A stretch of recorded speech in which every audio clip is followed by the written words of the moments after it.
Melina Anical. Hello everyone, I'm here again, Melina Anical. So, ang tutorial natin ngayon ay tuturo ko sa inyo kung saan natin makita ang estimated revenue natin o kung magkano ang kinita natin sa lahat ng mga members natin. Kung magkano ang kinita natin sa loob ng isang buwan. Punta ka lang dito sa YT Studio. Kung makita mo ang aking ginagalaw, so punta lang tayo dito. Press natin. So, punta ka lang dito sa baba, hanapin mo lang yung earn. So, press natin tong earn.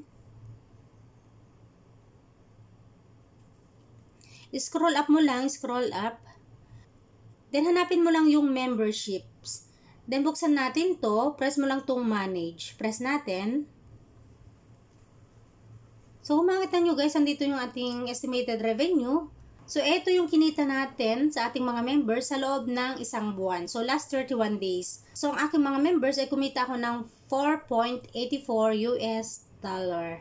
So, ganyan lang kadali guys kung saan natin makita kung magkano ang kinita natin sa loob ng isang buwan sa lahat ng mga members natin.